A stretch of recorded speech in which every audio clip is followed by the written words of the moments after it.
Hey guys, welcome to a new episode from the Minimal Nerd podcast. We've got Mitchell Manilier here. We're going to have a new discussion about some tech subjects. So let's get to it. Great. Now, the first thing that we wanted to cover, um, it was, and I want your general overall opinion about this because Okay. this is something that for me kind of hits close to home. But it is the fact that India is looking to get the Xiaomi Mi 10i, which is just a rebadged version of the Redmi Note 9 Pro 5G. And outside of the specific phone specs, because I think on paper, the specs of the device are pretty good. 108 megapixel camera. It's the newer version of the sensor that was in the Galaxy S20 Ultra. So it's not a bad sensor. Snapdragon 750G, one of the first devices on the market with that. 5G capabilities, possibly a high refresh rate display. But overall, it's just a rebadged phone that we already have in one market that a company is bringing to a new market. Okay. And you and I have never talked about this before, but how do you feel about companies rebadging products or rebadging electronics for different markets? I think it's a smart move when it comes to their own bottom line. So different markets maybe need different kind of like price points. For example, if you sell into India, you want to have a mid-range kind of like pricing, and you don't want to have all the kind of like high-end Apple way. And Uh-huh. yeah, like in terms of the pricing, I think it's good for them. But what that's the big problem with Android, I believe, is that we have so wide like a range of pricing and different models, and you can go from the low end to the high end, and that creates a lot of problems when it comes to having a harmonious Android experience. And that's why I actually got the OnePlus 8 Pro, because I actually do believe in the smooth experience of using a smartphone. So for me, I've been using this for almost like 4 months now, and I've been having a great experience with it. Never Mhm. lagged, never had any issues. And I used to be a Samsung guy before switching to Apple. And Mhm. like with the One UI, it was always a heavy skin and a lot of lag, a lot of your phone gets slower over time, if that makes Yeah, sense. yeah. I like at least for like my perspective on it, I have no problem with re with Rebranding. phones, not necessarily like rebranding, but like I have no issue with phones being launched at different markets at different price points. Same. I don't have a problem with that. Yeah. But but like where I see the where I see it becoming like an issue hmm is that like when you have a company that's got such an international presence like Xiaomi does, right? Like outside of Southeast Asia, Vivo isn't super huge in Europe, right? Like Vivo's like it's a very much a Southeast Asian brand. I never even heard of Vivo before, like until I lived in Southeast Asia, right? Yeah. But with Xiaomi, because so much of their fan base is spread across the globe, when they launch a product for China, the fans outside of China still know about it. And so Yeah. when they like, so it's like if I'm living in India and I see that Xiaomi's launching this new device in China, and then they're bringing it to India, why are we changing the name of it? Like That's not I, good. I, Yeah. I it just makes it hard to kind of keep track of stuff. Like the famously, It's a bit I misleading, if I'm honest. it oh, don't get me started with Xiaomi and misleading advertising. I literally have videos where people like hate my guts because I talk about how misleading their advertising is. But I don't know if you remember, but the Xiaomi last year, the Redmi K20 Pro, which was kind of like their mid range, their not Mhm. mid range, top tier specs, mid range price, right? Yeah, it's a good phone actually in terms of It's a in terms of really good phone. But they launched it as the Redmi K20 Pro, um, the Xiaomi Mi 9T Pro, and then uh, and then they launched it again. It was with two names, and then famously and more recently there was the K30 Pro, the Poco F2 Pro, which was like it was the same device, different names, but like it makes it like difficult for consumers to follow, and it Yeah. makes it I don't know. We can. I'm happy for India. I'm happy that Xiaomi is moving more of their manufacturing to India, which you understand how that works with the Indian taxes and tariffs. Hmm. But well, okay, we can get into a different topic, which was the Yeah. Winstron incident. Um, Yeah, yeah, yeah, yeah, yeah. that's gonna actually be bad for the Indian economy, I guess, because a lot of Hmm. investors will not be so eager to open their factories there. And Apple now is putting Winstron on probation, so um, it's not a good look for India because they were really trying hard. I mean, the government and their policies trying hard to, kind of make it attractive market for investors and factories Hmm. to move away from China, and that comes. I think it's a good thing for Vietnam. We live here, but Of course. I just read an article that says like 22 Japanese companies are considering Vietnam for the first time instead of Thailand. So this year, like 22 companies coming to Vietnam, and Thailand only 19, which is not the usual thing. You know what I mean? Yeah, I mean, a big part of that has, if they're smartphone companies, a big part of it has to do with I'm not sure if they're smart, LG, but generally they're like just Japanese General companies. Tech. Yeah. Yeah, I mean, like I know that they do a lot of the display manufacturing here. Okay. Which Um, company? Samsung? Samsung and LG have, Okay. like, I don't know if you remember this, but like 4 or 5 months before the Pixel 5 launched, like Vietnamese YouTubers had a Pixel 5. Yeah, I saw that. It was like, what was that about? Well, Yeah, it's they because got the it. factory for that is in Haiphong, which is like maybe a Okay. hundred kilometers from where I live. From It's like a Hanoi? Okay. seaport. Yeah, and you know how stuff is in Vietnam. Yeah. Like your aunt's cousin, someone works there, and then Yeah. Easy to get you access pay to them. confidential stuff, right? I don't want to say easy, but it's not the most difficult. I mean, maybe because they're just like starting in this kind of like market. China maybe had years of this. Then they kind of like lock down things and make it difficult to, leak stuff. So Vietnam is still new to this. Mhm. So yeah, I guess that's why. Oh, Yeah, and like the other thing, because you were talking about China, is like China, and like we're not going to get political about this, yeah, yeah, but not too much.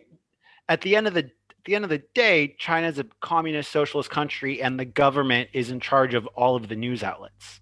Yeah.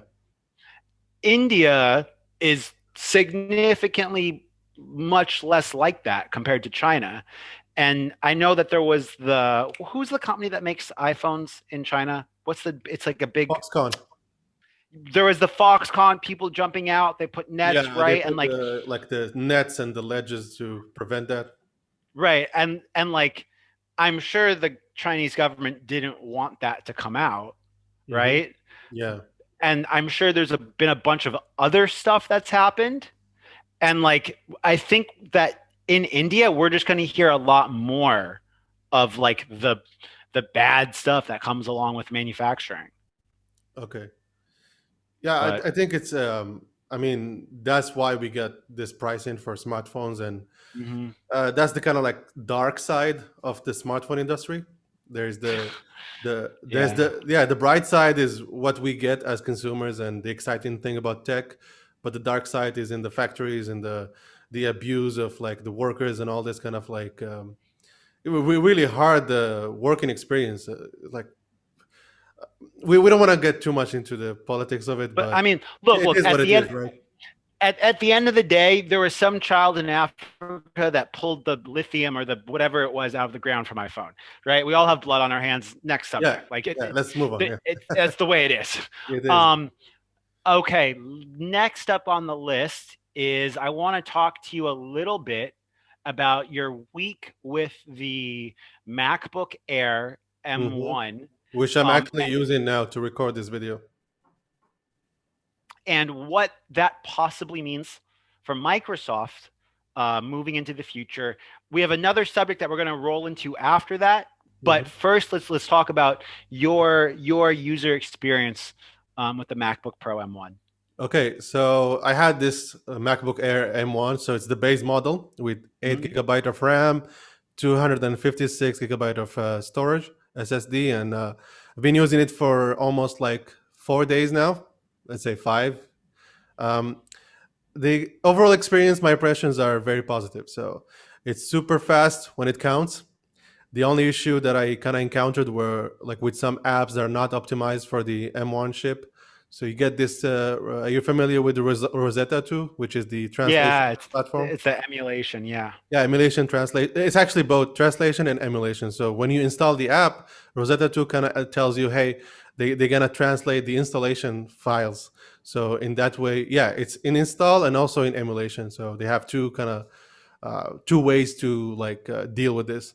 And Mm. when it comes to some apps, like I tried some Photoshop, which is not optimized for M1. They just Mhm. released the beta, which is optimized for that, but Mhm. the regular Photoshop is not optimized, and it feels the same experience as the regular Intel Photoshop. But I had some issues with like moving files from Lightroom to Photoshop. You know this Adobe Link thing didn't Right. work the way it's supposed to. I had some crashes and I had to reopen the app. Did work again, but I mean, except these kind of like apps that are not optimized for the M1 chip, the experience is so fast. What really surprised me was how many tabs I can open on Chrome. Like I could go all the way to, I mean, until I cannot see the plus button to add more tabs, so it gets squeezed down. Holy shit. And it doesn't slow down. So Holy shit. what I'm not sure if it's about the new unified memory thing that they got going with the M1 chip. So it's not the regular RAM that we know from the PC industry. It's a new unified memory. So they use an 8 gigabyte of RAM, but it's actually shared with the SSD, and the CPU kind of bounce back between them whenever it needs to. And what I found out is that Mm. you don't get the. Are you familiar with the rainbow rolling for Mac OS? It's Yeah. like, yeah, it's like the waiting kind of like cursor Right. Yeah. Yeah. for Yeah. things. Yeah, sometimes when things crash, you just see it going on forever. And Yeah. what happens with the M1, you know, compared to my experience with other MacBooks and iMacs and all this, is that when an app is crashing, it's just that app. It doesn't affect the system, which is very Mm. interesting. Because like for Chrome, like if you keep going like opening the tabs, you're gonna have a like one point it's not gonna be responsive, right? But Right. if you go out to Final Cut or to other apps, and it's gonna be like nothing is happening, which is very interesting. Because even on That's Windows, if interesting. yeah, even on Yeah. Windows, No. if an Like. app is crashing, it's the whole system, right? It's very hard to get. I mean, Yeah. if you have this Depends kind on of the app. But yeah. sometimes you I have like. this like on Windows, you have Windows is not responding, so you Right. just wait, and it's kind of similar on Mac OS. But for the M1, I find it easy to get out of that, if that makes sense. No, it does. Yeah. So I, yeah, overall, I edited one video. It was the OnePlus 8 Pro versus the iPhone 12 Pro in terms of app speed test. It's already on yeah. YouTube, and yeah, I did this video. It was a 5 minute video, but it Hmm. exported in only 2 minutes or less. I think 1 minute and 55 seconds. I did a timer for it, and that's impressive because I have a Hackintosh here, and Hmm. my Hackintosh maybe would do it in 3 minutes or 4 minutes. So it's faster than my Hackintosh, which is very Using interesting using Final Cut. using Final Cut. Mm. So yeah, Okay. that's I very mean. impressive about the M1. And also the thing I want to add is the battery life is really impressive. Mhm. It's something that you would expect from an iPad. I'm Yeah. not I'm Yeah. not You sure if mentioned. you're familiar with the iPad battery life, but it's actually good. You can put it down for, I don't know, a couple of days, 2 days, and then you come back and it's only 2% down Yeah. from Right. last Right. time. The standby battery life And it's is not incredible. surprising given that the now MacBooks using the M1 chip, which is based on the A series that we Eighth. find on Right. iPhone and iPads, that they're gonna have better battery life because they went for Right. efficiency, and that's not surprising. But it is surprising when you use it daily because like I was in a coffee shop, I It was just editing the it video. just changes it changes the way you use the device. Like Yeah, it's a you're no laptop, right? longer bringing I'm like, charge. yeah, I know I'm using a laptop, right? So I'm always expecting to plug it into the wall and get some juice out of it. But when I was editing on the in the coffee shop, I was like, oh, I'm just edit a video, I upload to YouTube, so I'm doing a lot of productivity stuff. And I was like, hey, maybe I should plug this device. I checked the battery; it's only like 55%, and it was Yeah, almost like one day of work. That's yeah. crazy.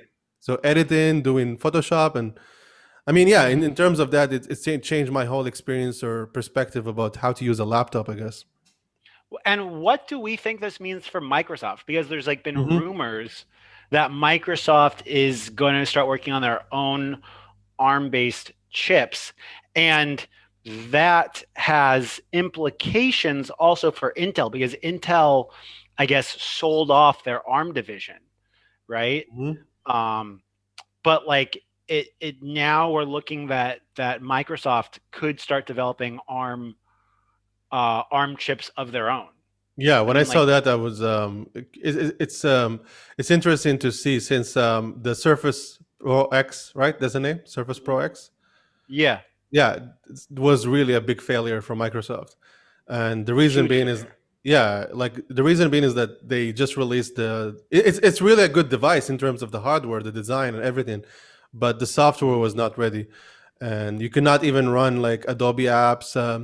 Like you cannot do much with the device because Microsoft did not spend the time to optimize it for ARM, and Qualcomm. Wait, wait, wait, wait. It was using the Microsoft new didn't. SQ2, right? The new No, chip. no, no. What I want to say is, Yeah. was it Microsoft or was it app developers? Because the way the perspective that I'm coming from this is that the big uphill battle that Microsoft is facing isn't Microsoft. It's the world of Windows applications that are going to be slow to adopt this, right? But I think it's also like the chicken and egg problem, right? So you have to invest some money. Okay, let's take this with the example of Apple with the M1.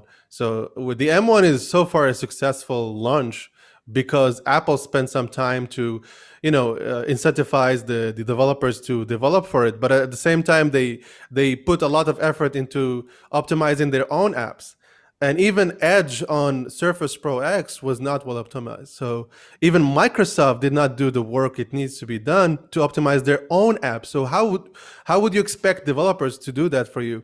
Like, Apple is a good example because they invested a lot of money for this transition, and you can see it when you use the device. Like I said, if you use anything from Apple apps or any app that usually is very popular on macOS, is Right. already working on the M1. So if you're used to those apps, your experience is like, wow, this is just a faster machine. I'm not having a disruption in my user experience. But with the Microsoft thing, it felt like they were just like, oh, we're gonna try this new platform, we're gonna push this device, but we're gonna wait for the world to react. That's not how it works. I think the Apple model was a smart move, and that maybe One, that's why Microsoft now is kind of like mimicking Apple in that sense. They want to do their own chip, and I yeah. guess they're gonna also put a lot of investment in incentivizing the developers to come. Okay. Now to kind of shift gears a little bit. Yeah. Um, By the but way, just still, yeah. a quick notes. I'm gonna be actually comparing the Surface Pro X and the MacBook M1 on my channel, so it's gonna come this week. Uh, Yeah, but that's not. we already know who's going to win, and it's Yeah, not yeah, even going to exactly. be close. I hope I could get my hand on the insider for the new Windows because I hear some of the optimization has been done there, but let's see. Okay. Yeah. I mean, that would be interesting to see. Okay. Um, okay. So the next topic that I wanted to talk about. Um, now this is on the same kind of. We're talking about custom silicone here, right? Yeah. Um, the Vivo X60, right? Hmm. That's going to be one of the newest, like high-end phones from Vivo. like complete with UFS 3.1 storage, LPDDR5 RAM, Hmm. high refresh rate display. It's going to have the same main sensor as you have on your OnePlus 8 Pro, The which is Sony one, right? the Sony IMX598, which for Okay. those that are not familiar, the Sony IMX598 is similar or almost the same size as the camera sensor in the Xiaomi Mi 10 Hmm. and the Samsung Galaxy S20 Ultra. Uh, it's the same size chip that's in the Redmi Note 9 Pro 5G. It's a really big sensor, right? Okay. Um, but The and interesting thing, yeah, this is a big interesting thing. I just saw it, so I'm gonna let you tell the audience. It's it's going to be it's going to be the first Hmm. non Samsung devices Using. ship with a Samsung Exynos CPU. Wow, yeah, I just saw that. Interesting. And for those that don't know, Samsung does a lot of the 5 nanometer, right? Yeah. Fabrication Yeah. for chipsets.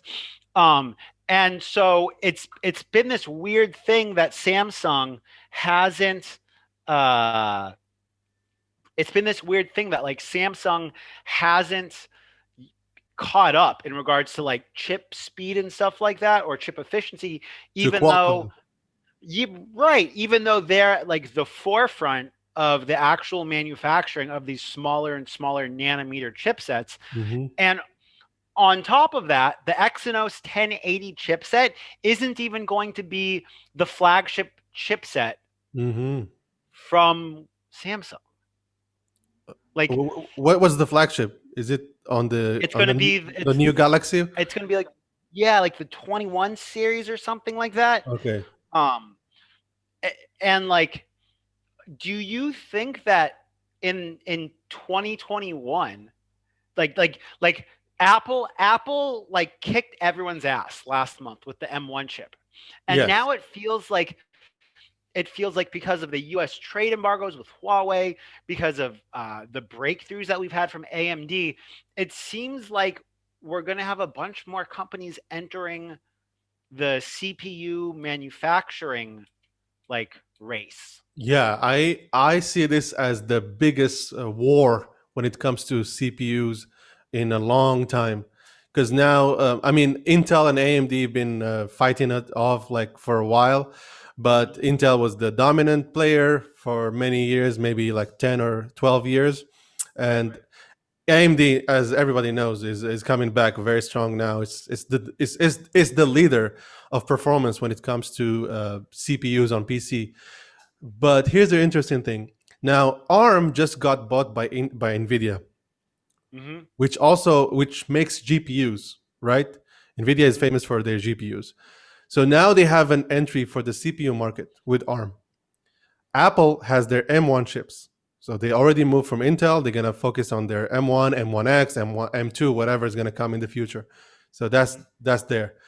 Then we have Microsoft now just announcing they want to do their own ARM chip. So if somebody doesn't know this, that ARM just licensed the architecture. They don't actually make the chips.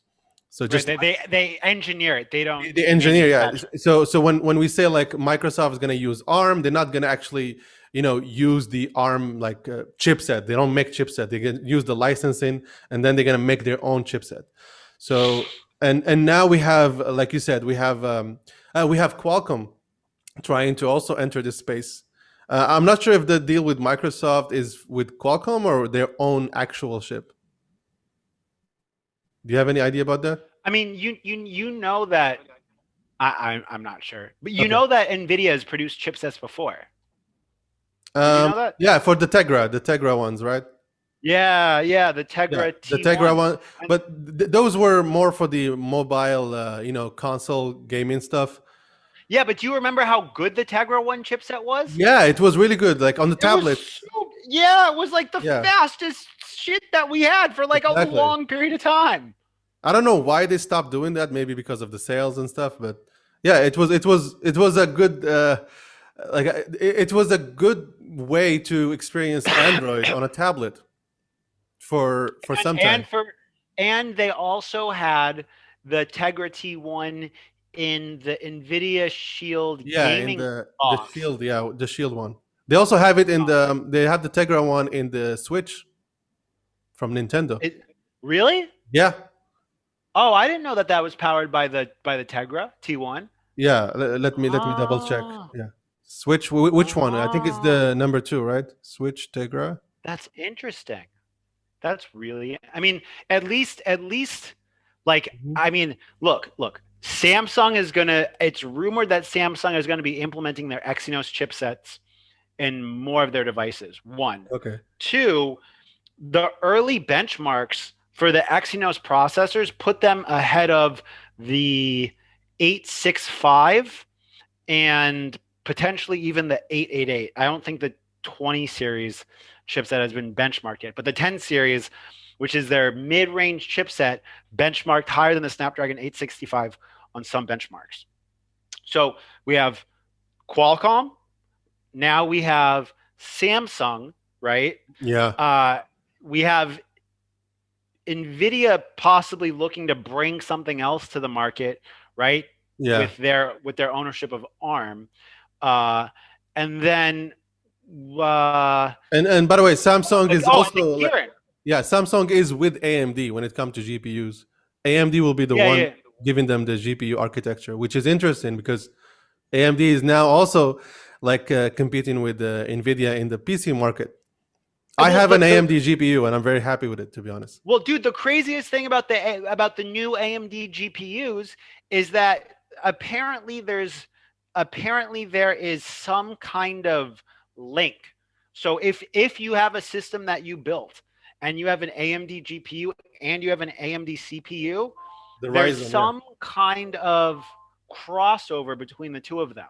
Yes, I forgot the name of it. Technically, it's called like um, something like Ryzen unified memory, I guess.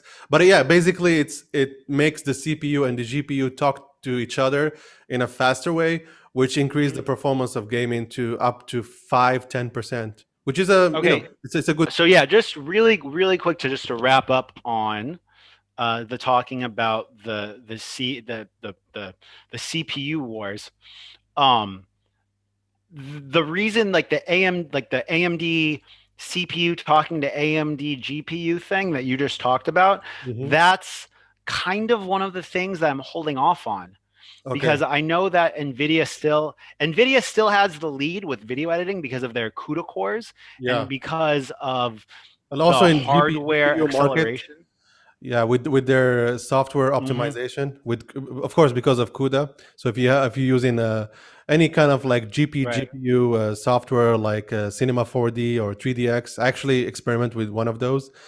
You really want to go with Hmm. NVIDIA because their render is really great, and AMD still struggles in that sense, Yeah, yeah. I just mean, because of the I, marketing, the power of NVIDIA, and they actually pay developers to use their CUDA core.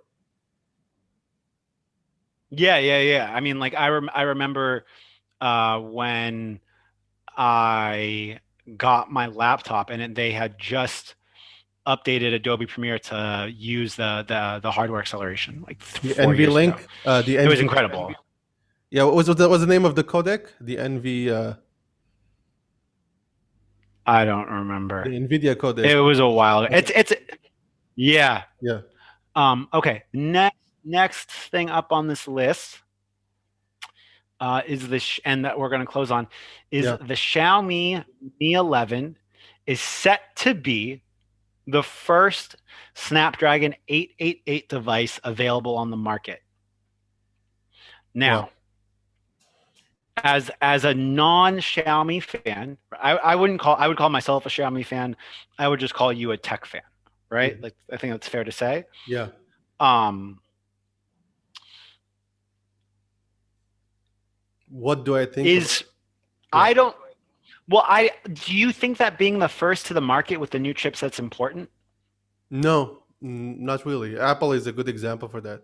they're never first at anything, but they always like take their time to optimize, and that's the thing, the optimization, right?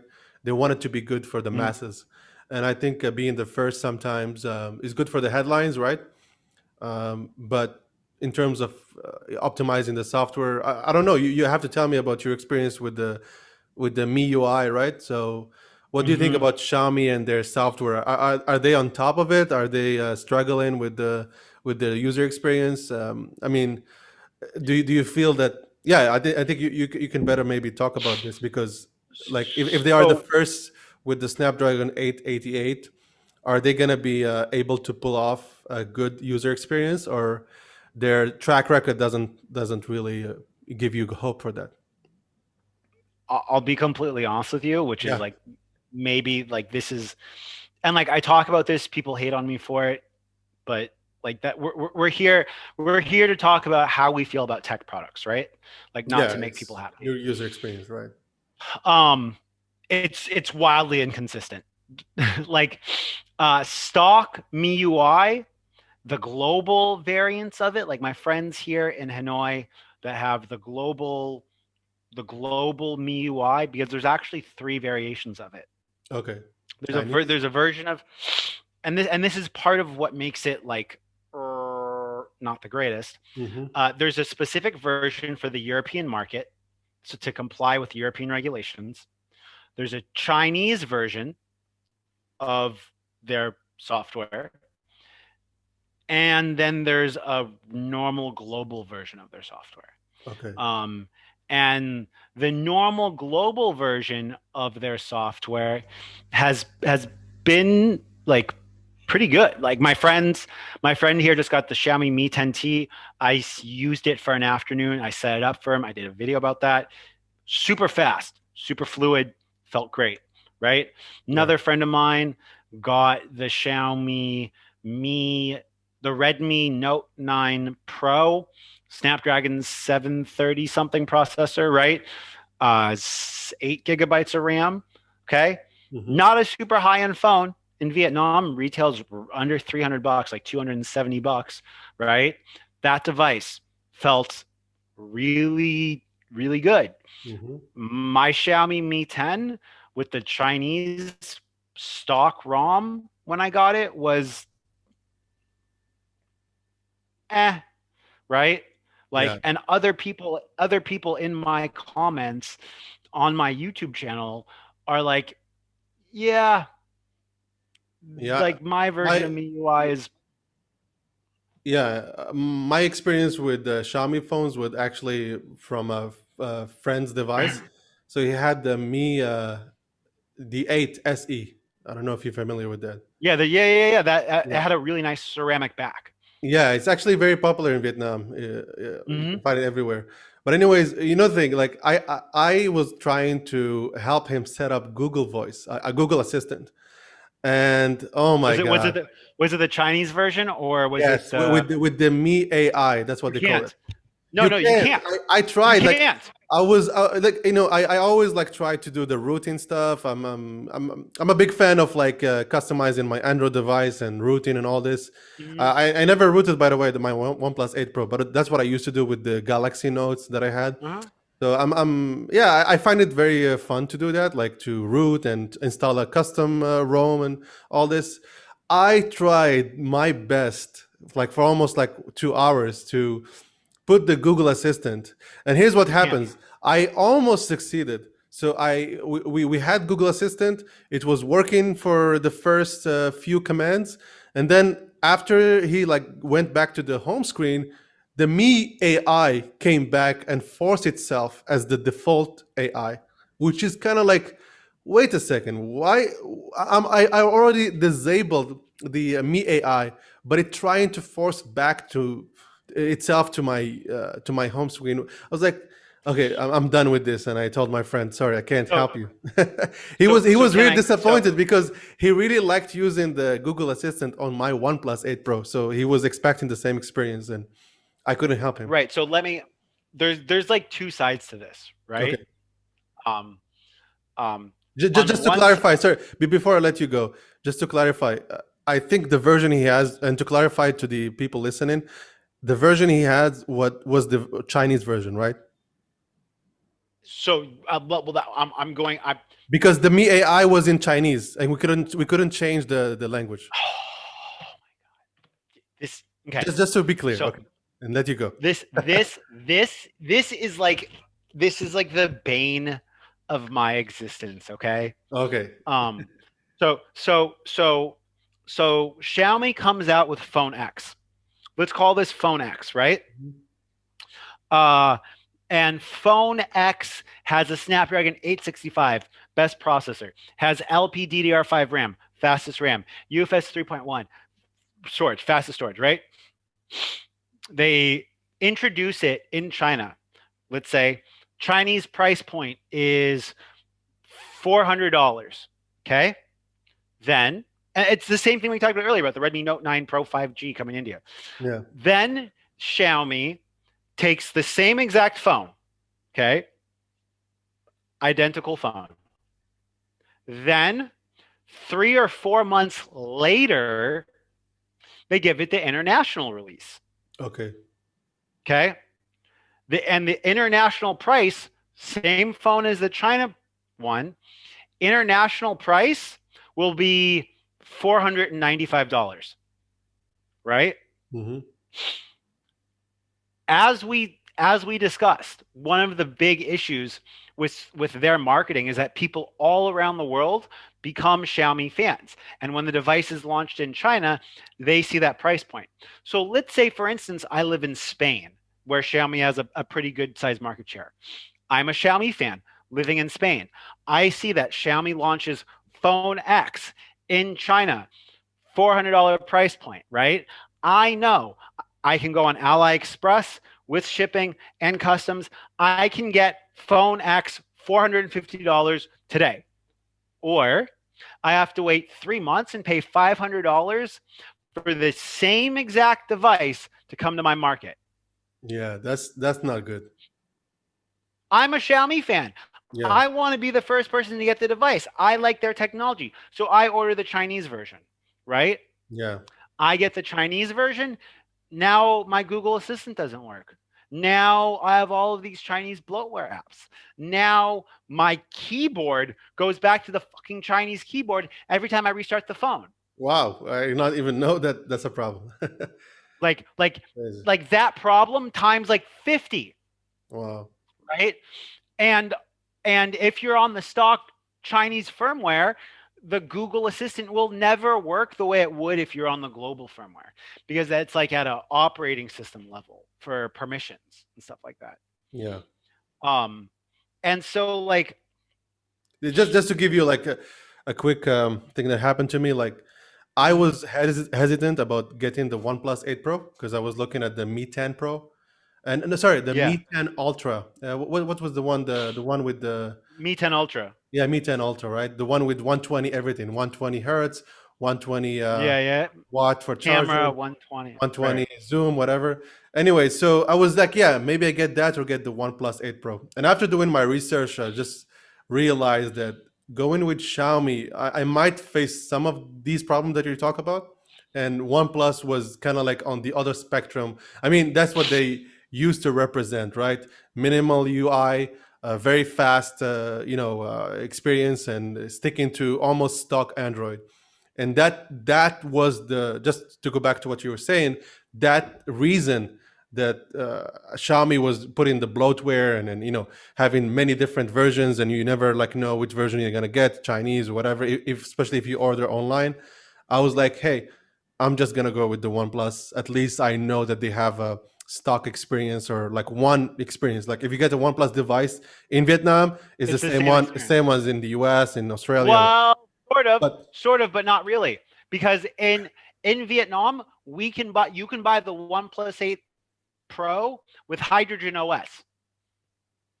I don't know about, if you're I don't know if you know about this, but Hydrogen OS is the China only ROM okay. that OnePlus ships to those devices. So it's not that like if you would the problem is that Xiaomi releases the devices with headlines in the Chinese market. Yeah. and then people want those headline specs, and then they get a shitty user experience. Like right now in Vietnam, you can go buy the Mi 10T Pro. My friend got it. It's great. It's fast. It's super smooth. It's responsive. 144 hertz LCD display, 108 megapixel camera. Good, good device, Hmm. right? For like 10 or 11 million, under 500 bucks, right? Yeah. Like and that device would probably give you almost the same user experience, maybe in some ways better, maybe in some ways worse, as your One Plus 8 Pro. Hmm. You could, but here you could also get the Xiaomi Mi 10 Pro international version if you could find it, or the Mi 10 Pro China version, and those are going to be totally different user experiences. Yeah, it's just so fragmented that yeah, it's hard to recommend, right? Because I mean, yeah, because it's if you do recommend a friend or someone to buy the device, you're never sure which one they're gonna get, and well, now when people ask me, hey, should I get a Xiaomi phone? I just say, here, there's the Xiaomi flagship store in Hanoi. Go to that shop, pick out any of the phones there. They're all going to be a great user experience because it's the non-China version. okay. And then they will message me back a few hours later, hey, I looked on Shopee and I see the same phone for $50 less on Shopee. Mm. Should I buy that one? No, it's the China version. I'm Yeah, not going to spend 3 hours doing a custom ROM on your phone and yeah. unlocking the bootloader. Like, no, no, like, and the problem is that when you have a brand built on value, it means Hmm. that everyone's going to want to go and race to the cheapest price, which is going to be the China imported model, which is going to have the worst user experience. Exactly. Yeah, I know what you mean. Sorry, rant over. Yeah, I'm but sorry. like honestly, I want OnePlus to stick to their guns, and because now I see some rumors they're talking about the OnePlus 9 is going to be a 9E version, and I don't like where OnePlus is going. They're kind of like trying to move away from what made them OnePlus, if that makes sense. Like Mhm. like they used to be just one plus device, right? Then they added the Pro model, right? Then the T. Now we're talking about E model. What was the E like? Is it like a cheap version of the A of the flagship one, or is it plasticky one like the Note 10, for example, Well, you the know, Galaxy Note 20, for example, which was a plasticky version of the Note 20 Ultra. And I honestly like I you know what this is. I This hate is when this is this is companies OnePlus. This is OnePlus. Just this is OnePlus. Is becoming bigger, OnePlus? right? No, it's OnePlus being owned by BBK, Yeah, and yeah, which BBK is just saying, let's just rebrand this for markets outside of China. yeah. I'm not a big fan of that, to be honest. I just want them to stick to one device or two, but I understand their business decision, I guess. It's good for them. But it's not good for the brand. Like, because I'm a big I'm a big user of Reddit, subreddit for OnePlus, and I kind of check it almost daily. And most of the OnePlus fans or OnePlus users are not happy about this move, and I can see why. Because most of the thing that OnePlus kind of got famous for was the speed, right? The almost stock Android experience, and having a simplicity of branding, right? One device, two devices, that's it. You know exactly what you're gonna get. Like, but now I think they're slightly moving away from that, and I can see why. It really it's Tech Alter. I love Tech Alter. Yeah, yeah, yeah, Did I a love the video, channel. and he did a video about like why enthusiast brands will betray you, Hmm. and that is It seems that's that's that's the curve, OnePlus. right? That's the curve. They get you first. It's enthusiast kind of like experience. They listen to the community. They give you exactly what you want. But And once they then get bigger, they try the different model. And yeah, that's peace. Peace. yeah. Okay, let's wrap this up Let's wrap now, it. Yeah. and let's wrap this up with what you think your next phone is going to be. Um, I'm gonna stick to the OnePlus 8 Pro that I have here for maybe one more year. Uh, I think, Wow. yeah, I think my next phone will be the iPhone 13, if if they do 120 hertz. The reason I did not get the iPhone 12 Pro Max this year, because I wanted to have two devices to kind of like experiment with them, and I had Android and iOS, and I plan to do many more videos about the differences between the two platforms, iOS and Android. So I wanted to have two devices that I can daily drive, and at the same time, kind of like, if I talk about something, I know what I'm talking about, not just read Right. some articles, right? So, but I couldn't use the iPhone 12 Pro Max after my review because of the 120 hertz. I mean, you've seen the difference, right? It's when you get Yeah, used to it, it's really, really hard to get back. And as a gamer, I have I have here like a 144 hertz monitor, so I can never go back to 60 FPS, like 60 hertz gaming when I play like Battlefield or some high refresh rate game. So mhm. if the next iPhone, to get back to my conclusion, if the next iPhone comes with a 120 hertz display, I'm getting it. If not, I might look for the OnePlus 9, or I don't know, maybe the Galaxy Note, if they're gonna do a good version of that, because I was not happy about what they did with the Galaxy Note 20 Ultra. The branding was all over the place, and we have two notes. The note used to be the flagship device, but now they have two notes. One is not really a note, and one is the real note. So it's like weird. Yeah. So that's You're my gonna you're gonna you're gonna hate me for saying this. saying. What? Yeah. Go ahead. Okay, so my phone has a 90 hertz AMOLED display. You mean your phone now, or the phone you're gonna get? My phone now does. Okay. 90 hertz is not bad. It's actually good. You can see the It's difference. good. Yeah, between 60 and 90. What do you think I have my phone set at? 60 for battery life. It's not even for battery life. I'm scrolling through my phone right now, Yeah. and like you definitely do feel a difference, but I think that touch sampling rate has a way bigger impact on that. And I don't care about high refresh on mobile devices until we have a truly optimized variable refresh rate Mm-hmm. for devices. Yeah, that's the one we have on the iPad actually. It's variable. Yeah, it's variable. The newest iPad, Yeah, I not the think last iPad Pro, the yeah, the newest new iPad one Pro. uses LPO, which is yeah, it can adapt from 24 hertz, even go to 1 hertz. Uh, Right. the Apple Watch has also this kind of variable. The new one Mhm, can go to even 1 hertz, which mhm. saves battery life and all this. But here's the thing I want to say, just to counter, I guess, what you said about Yeah. high refresh rate, because I think it's all about your own experience. It's never this like 120 hertz is great for everyone. I think it's okay. It depends on how can I phrase this? So it depends on how fast, not your eyes, but how fast you expect the phone to feel like. And for me, when I try like some phones, I actually feel the lag. Like if I give it to my brother or my girlfriend, whatever, they don't notice the lag if there's a lag, right? The animation of the app opening, all this kind of stuff. And that's what I used to hate about the One UI, right, from Samsung. I used to be a Note user, and after a while, I could feel that lag. And it was so annoying for me, like for me personally. My friends could never notice that, they could never see it. But for me, I could actually feel the animation happening.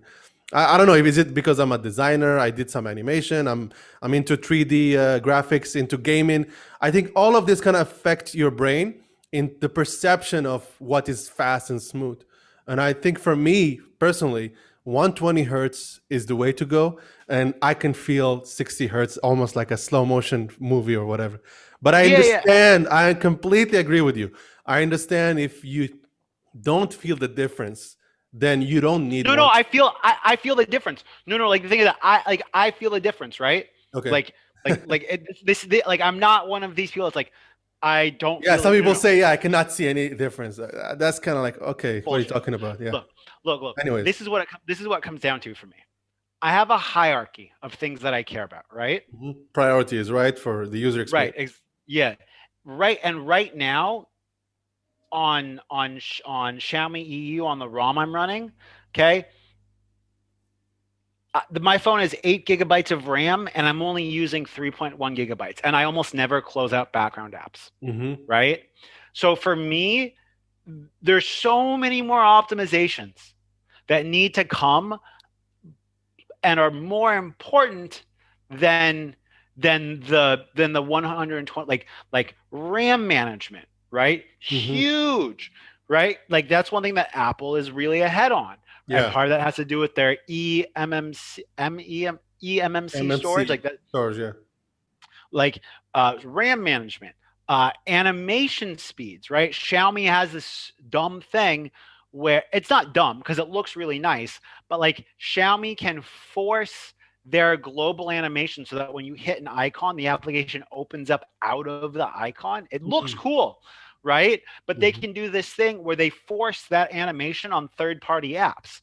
And that's like extra processing power, and like it doesn't always like look the smoothest or the greatest, right? Like there's so many other things that I want to see optimized before I care about the because it doesn't open it any faster. It just looks like it's faster. Yeah, I know what you mean. Yeah.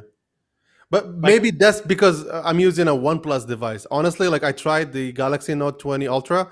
It has also 120 hertz. I tried the, I don't know which one was with the Mi 10 Pro, the one in the global Mi store. yeah. It has only 90 hertz, right? The Mi, No, if it's in the global store, then that's the Xiaomi Mi 10T Pro probably. probably, but it has a 90 hertz screen. I remember that. And from, AMOLED? yeah, AMOLED. Okay, so it's the phone I have right now. Okay, so I tried that, and what I didn't really like was how different the animation was from stock Android. That it didn't feel as smooth to me. But with the OnePlus 8 Pro, you get almost stock Android and fast refresh rate or high refresh rate, and it feels really fast. I mean, I don't know how to explain it, but it's just like it's a faster Android device, pure and simple. And I think, for example, with the Galaxy Note 20 Ultra, the Samsung UI makes the phone feel slower, even with a high refresh rate, because of their animations and the way they deal with stuff. So I don't know And that's how to I mean explain. and that's I why have to I use it. Yeah. don't well I don't think that a Xiaomi device is going to be my next phone. Are you thinking about OnePlus? Come Uh, join my club. OnePlus, It's not if bad. It's a good the device to have. problem, no, the problem with OnePlus is like I don't want a curved screen, Ah, okay. Maybe you want to go with the AT. but then Doesn't that have a means I'm curved gonna, screen. but it's gonna have a shittier camera. That's kind of true. Okay, maybe the nine. Let's see the nine. Maybe the 9 versus the Yeah, the 9 rumor. Pro. Yeah, the rumors are like in terms of the shape, it's not gonna be rounded. I'm a bit disappointed because I like round screens. So you see different preferences and stuff. And Yeah, yeah, or the only thing I want to maybe say, the next just Samsung. one quick tip, if you're thinking Yeah, about round screen, please don't put a plastic screen cover. the PPF, plastic protective film is what they call it here in Vietnam. It I have doesn't work with the curved screen. I It's gonna know, be a I know, nightmare. You're I gonna know, actually like peel it off with your, I know. yeah, with your gestures. So I have a like a glass, That's what glass I have. protection, Mine, and it's amazing. I have a whole. Oh my! I have a headache with it. Just don't, dude. Okay, You're gonna like. How much let's time do we wrap have it left? up. How much? Was that? We have a minute left. But Yeah. long story short, I want a What's flat what? display. A minute. Well, we have more than a minute left, but my timer to alarm me is at a minute. But let's wrap this up. We can talk about screen protectors and screen shields in the next Yeah, episode. yeah, of course. And till next time, guys. It's minimal nerd and Nerd. Mitchell Millennial. We are now, at least for my podcast feed, we are now on Spotify also, and we're gonna work to merge the feed to a different platform, hopefully, maybe, and then also get it on iTunes. This comes out as 2 podcasts. The Minimal Nerd podcast is already out on iTunes. Yeah. I'm looking to switch hosts, a bunch of back end stuff, but links to all everyone's channel and everything in the description down below. Do you have anything else you want to close on? Yeah, I just want to say like we still kind of exploring like what we're gonna discuss in the in the format of this podcast. So if you guys have any especially on YouTube, if you guys have any comment like suggestions of the topics you want to be discussed, and Mm. what kind of team you want us to kind of cover, and yeah, we are open to suggestions, and we want to cover the things that you guys wanna see and want to listen to. So Yep. yeah, it's been an awesome episode, and we have a lot to talk about. We can A let lot to talk about. Mitchell rant more next time. Oh my god, I don't want to rant because Yeah, I most of the know. people watching this know how I feel about this stuff already. But it's Yeah, conversations that you and I haven't had yet, so yeah. Okay, it makes it more genuine. Okay, yeah. okay, No this worries. is too much ranting. This is too much Yes, rambling. let's Peace, wrap it up. everybody. Cheers. Have a good one. Peace.